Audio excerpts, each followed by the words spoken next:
cuando está la vida de tu hijo, tú no quieres tomar decisiones. Yo quiero ser escritor y renuncié a todo. En este instante, soy muy feliz. En la vida solo hay dos músicas, la buena y la mala. El que yo haya sido madre fue, para mí en mi vida, ¡viva rock and roll! El día más feliz de mi vida es cuando esta entrevista muy personal. El día de hoy me da muchísimo gusto hacer esta entrevista muy personal con un hombre que conoce uno de mis estados favoritos como la palma de su mano, Oaxaca. Él es Pepe Toño Estefan. Qué gusto conocerte, qué gusto verte, qué gusto poder platicar contigo. Muchas gracias, igualmente. A ver, a mí hay algo que me impresiona. Yo llego a Oaxaca y es un estado tan rico, con tanto arte, con una cultura culinaria espectacular, con unas tierras donde se dan muchísimas cosas y sin embargo es uno de los estados más rezagados y más pobres del país. ¿Cómo puede ser? Bueno, pues es un proceso dialéctico entender Oaxaca. Mira, lo que tenemos de riqueza gastronómica, lo que tenemos de riqueza y de identidad cultural, lo que tenemos en expresión musical, artística, artesanal, nace precisamente de esa diversidad con la que vivimos. En Oaxaca se conjugan 16 etnias indígenas a lo largo de 95,000 kilómetros cuadrados y tenemos 12,000 localidades dispersas en todo el estado. Esto hace que las condiciones de comunicación entre las diferentes localidades y por tanto las oportunidades de inversión como le entendemos occidentalmente no se den. Acompañado de esto, las políticas públicas se han definido en las últimas 2 décadas para la producción del campo, la producción de la pesca, la producción forestal, que es nuestra riqueza, además del turismo, regidas por el mercado, o bien en casos como en Oaxaca solamente atendidas por programas asistenciales o subsidios. Eso ha retraído la posibilidad de que generemos la real, no sé, explotación racional y sustentable de nuestros recursos. Pero además de todo, una movilidad social que casi no se da, con esa educación tan terrible que tuvieron hasta hace muy poco, que apenas están viendo cómo se va a poder reestructurar, es muy difícil ser un niño que vives en estas comunidades que están precisamente tan aisladas y poder tener un futuro productivo. Hay varias cosas, ¿no? Primero, yo creo que a Oaxaca, a los mexicanos le debemos algo. Hay décadas de omisión y de olvido en materia de inversión federal que no nos han permitido avanzar como quisiéramos. Y la segunda, bueno, Oaxaca se ha significado en las notas de los periódicos de las últimas 3 o 4 décadas por el movimiento magisterial. Entendemos que es una situación complicada que no ha permitido ciclos escolares completos en nuestros niños y que desde luego limita la capacidad de tener una autoestima alta para ocupar o competir por puestos de trabajo. Esta dinámica política del magisterio, combinada con nuestra dispersión poblacional, genera realmente una alternativa de no progreso, no inversión y no generación de empleos. ¿Se puede revertir? Sí, claro. De hecho, yo creo que ya se empezaron a dar los primeros pasos. Uno, los oaxaqueños entendemos que no es a través de los bloqueos o las tomas de instalaciones como vamos a lograr caminar en la solución de los problemas, no solo del magisterio, sino de todas esas insatisfacciones que pueden tener fundamento, pero que no lo tienen en el mediano ni largo plazo. Digo, en el mediano o en el corto plazo, sino hay que esperar y empezar a madurar soluciones para ellos. Y la segunda, yo creo que esta recuperación de la rectoría del Estado en materia de educación permitirá un nuevo acuerdo con el magisterio. Que no se va a ver hasta entre unas cuantas generaciones, ¿no? Desde luego que sí, o sea, ciclos escolares completos quiere decir que quien empiece ciclos escolares hoy, pues vamos a ver quizá en 9 años terminando la secundaria, pues muchachos mucho más competitivos, más seguros y con una autoestima más alta, pero también garantizarle al magisterio que los derechos obtenidos dentro de la ley durante años de lucha tendrán que ser respetados por la sociedad. Ahora, y los ¿qué hacer con todas esas generaciones perdidas? Bueno, pues el costo que tenemos es que somos el primer lugar y ser el último lugar en muchas cosas, aun cuando han habido muchos esfuerzos para que se superen estas cosas, ¿no? Tenemos los municipios con el más alto nivel de pobreza y marginación.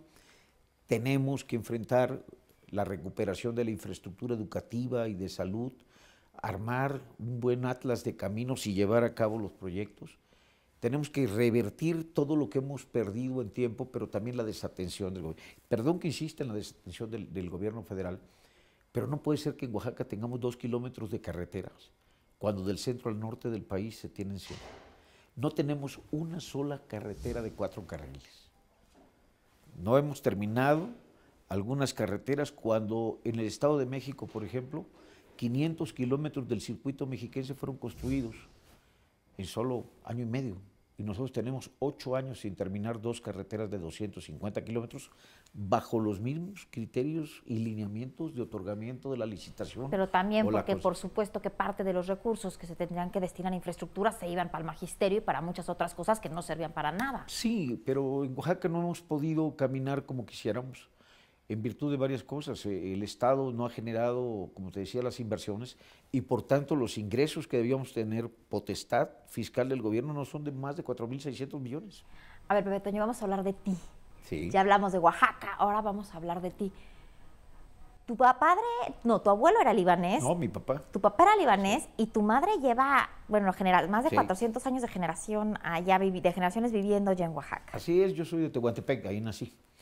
Efectivamente, mi papá llegó en el 26, vengo de una familia de 14 hermanos. Mi madre fue una mujer que todo el tiempo se dedicó al negocio y a la atención de sus hijos. Y viví una infancia muy especial porque en Tehuantepec en mis tiempos no había televisión, había que ser muy creativos y eso nos permitió durante mucho tiempo pues tener una comunicación integral en la familia de deseos de éxito y deseos de progreso para todos. ¿Qué fue? A las semillas se dedicaban tus padres, ¿no? Mi papá se dedicaba a la compraventa de ajonjolí, era un comprador, un intermediario muy importante en la zona y teníamos una tienda en el Buen mercado. libanés le encantaba el negocio. El negocio. Fíjate que yo vivía dentro de un mercado, porque además de comprar y vender semillas, que eso no se hacía ahí, no se hacía en el mercado, sino había unos espacios, unas bodegas específicas para eso. A mí me tocó atender una tienda en el mercado y conocí a toda la gente de Tehuantepec, por eso... ¿De qué era la tienda? Era de ropa. Teníamos 3 negocios, la compraventa de semillas, una tienda que era como que la botica del pueblo vendía de todo, pero la dentro del mercado vendía ropa y telas. Y a esa, pues me asignaron a mí la responsabilidad de atenderla, desde que era un niño. ¿Cuántos años tenías? Pues yo creo que tenía 10 años. Yo estudié hasta la prepa ahí, salí de 15 años del Istmo para venirme a estudiar a México. Estudié economía en la UNAM y estuve viviendo pues detrás de esa tienda toda mi vida. ¿El Tehuantepec de ahora, el Tehuantepec de tus épocas? Ha cambiado mucho, han cambiado muchas cosas. Tehuantepec necesita, como le ha pasado quizá a Oaxaca, un poquito de más atención. El Tehuantepec que yo recuerdo era un Tehuantepec de 18,000 habitantes, hoy tenemos casi 70,000. Aunque tenemos ya luz eléctrica, yo conocí los barrios de Tehuantepec sin luz y sin pavimento y sin drenaje, hoy nos falta un poquito de más movilidad. Tenemos problemas de movilidad, de transporte en la tierra y tenemos un gravísimo problema de generación de empleos. Necesitamos potencializar esa zona que afortunadamente pues, vendrán ahora nuevas inversiones con la política de zonas económicas especiales. Formamos parte del triángulo de los municipios beneficiados y estoy seguro que veremos un Tehuantepec como me gustaría, como yo lo conocí, un Tehuantepec bello, de calles bellas, de tejabanes, de portales, de mucha alegría en sus fiestas inclusive. Oye, 14 hermanos, ¿tú 14. en dónde estás? Híjole, yo soy el 11º, todos profesionistas, algunos ya fallecidos, 3 hermanos. ¿Cómo le hace tu papá para ser comerciante, pero para poderle pagar una carrera? 14, está en chino. Fíjate que cuando uno le decía, papá, yo me quiero quedar detrás del mostrador, sí, regresando de estudiar. Y en ese ¿Él qué momento... estudió? No, él no estudió, yo creo que estudió hasta la secundaria. Mi papá hablaba francés, árabe, español y zapoteco. Y eso le permitió, pues, plantearse muchos objetivos en la vida y lograrlos. Él siempre se vio como de Tehuantepec, como parte de la comunidad de ¿A los Tehuantepec. cuántos años llegó tu papá a México? Mi papá llegó a los 18 años. Ah, ya tenía mucha cultura y mucho Sí, recorrido. sí, desde luego mi papá vino con una idea muy, muy fija. Pensó, yo creo que vio en el mapa que Tehuantepec estaba muy cerca de California y él quería estudiar en la Universidad de California. Llegó con unos tíos, ahí trabajó, y finalmente se enamoró de una mujer y se la robó y nacimos 14 hermanos.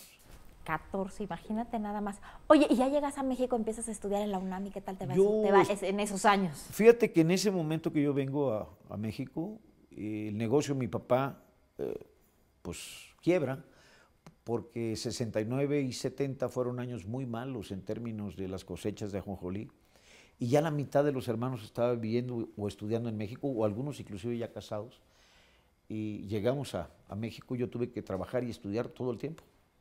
O sea, yo empecé la carrera en el... ¿Cuál fue tu primer trabajo? Híjole, yo trabajé como archivista en una dirección que se llamaba de Ingeniería de Tránsito y Transportes, que estaba en el metro del Puente de Alvarado. ¿Y con lo que ganabas, para qué te alcanzaba? Pues fíjate que en ese momento me acuerdo muy bien cuánto ganaba, 1,928 pesos. Y alcanzaba mensuales. para muchas cosas, ¿sí? Alcanzaba para que yo apoyara en la casa y me encargara de mi hermano menor, Anwar, que ahora, bueno, pues tiene 50 y tantos años, y pudiéramos vivir de una manera sin holgada, sin tanto esfuerzo para ir a estudiar. ¿Y cómo empiezas a escalar profesionalmente? Yo trabajo y estudio después del Departamento del Distrito Federal, que así se llamaba el hoy Gobierno del Distrito Federal. Me invitan a trabajar en la Subsecretaría Forestal y de la Fauna, y es cuando conozco el país completo. Nos toca hacer un estudio para el levantamiento de las vedas que se habían decretado desde el tiempo de Cárdenas, del general Cárdenas, y así conozco muchos lugares y empiezo a conocer más la economía, que es mi profesión, empiezo a conocer cuál es la regresión múltiple, empiezo a conocer o a tener el primer contacto con el análisis económico, y eso me permite después irme a la Secretaría de Programación y Presupuesto. Y después a pesca. Y después a pesca. Y después regresas a Oaxaca, donde ocupas cargos en prácticamente Sí. todo el gabinete de las distintas administraciones oaxaqueñas. Sí, efectivamente, yo muy joven fui director general, yo creo que tenía pues como 36 años, 35 años, y fui director general, tercer nivel. Buscaste muy joven la gobernatura de Oaxaca, ¿no? Sí, hace 18 años busqué ser gobernador de Oaxaca. ¿Y qué pasó ahí? Bueno, pues lo que sucedió es que vino el dedazo, no me tocó, y yo hice un receso, me salí de Oaxaca 6 años durante ese tiempo y fui delegado del IMSS en 3 estados, en el estado de Puebla, en el estado de México y en el Distrito Federal, que fue también muy formativo, un complemento adicional a mi desempeño profesional, y regresé otra vez a Oaxaca a buscarla. Pepe Toño, y para divertirte, ¿qué te gusta hacer? Porque hablas de puro trabajo, ¿te gusta leer, la música, qué? Pues yo hago de todo. Mira, me gusta el cine, me gusta la música, me gusta leer, me gusta mucho conversar, me gustan las reuniones sociales, tengo muy buenos amigos, me gusta platicar sobre temas de actualidad, ¿no? Mis hijos me enseñan mucho sobre la nueva forma de comunicarse en informática, aunque no les Porque te entiendo nada. acompañan tus hijos. Me Uno acompañan. es especialista también, está manejando contigo la campaña, tienes una hija que también... Así es. Nietos. Nietas, tengo 2 nietas preciosas, que son motivo y razón de mi vida. ¿Tienes tiempos libres para estar con los nietos o no? Fíjate que me doy ciertos tiempos. Yo creo que el hombre o la mujer o el ser humano que no se da tiempo para convivir en la intimidad con lo que más quieres, no tendría ningún sentido hacer lo que haces. Pepe Toño, ¿cuál ha sido el día más triste de tu vida? Híjole, pues han habido cosas muy tristes, ¿no? El día que murió mi hermano David, yo creo que me sentí muy triste, porque se murió de un infarto de la noche a la mañana, y era así como el hermano mayor de todos, y fue muy, muy impresionante la forma en que muere. Curiosamente muere el mismo día en que de los hombres el segundo, David era el primero, el segundo Jorge, yo soy el tercer hombre, todas las demás mujeres antes que yo. Y ese momento fue bastante difícil porque estábamos celebrando el cumpleaños de Jorge y nos avisaron de que había fallecido de un infarto de la noche a la mañana, y fue impresionante. Y yo creo que fue el primer contacto que tuve con algo tan triste como perder a alguien que tú quieres mucho, ¿no? Ya había perdido a mi padre, pero me tocó el proceso de su enfermedad. En el caso de David fue muy impresionante. Cuando es sorpresivo, las no, cosas te mueven te pega más, ¿no? doble, ¿no? Te pega doble. ¿Y el más feliz? Mira, el día más feliz de mi vida, como te decía, los hijos, cuando nacen los hijos siempre es un momento muy feliz, porque se abren nuevas expectativas en tu vida, y quizá este momento que estoy viviendo es uno de los momentos más felices de mi vida. Complétame esta frase, Pepe Toño Estefan es... Un hombre que lucha. Muchas gracias. Cuando está la vida de tu hijo, tú no quieres tomar decisiones. Yo quiero ser escritor y renuncié a todo. En este instante, soy muy feliz. En la vida solo hay dos músicas, la buena y la mala. El que yo haya sido madre fue para mí en mi vida. Preguntas. Y el día más feliz de esta entrevista muy personal.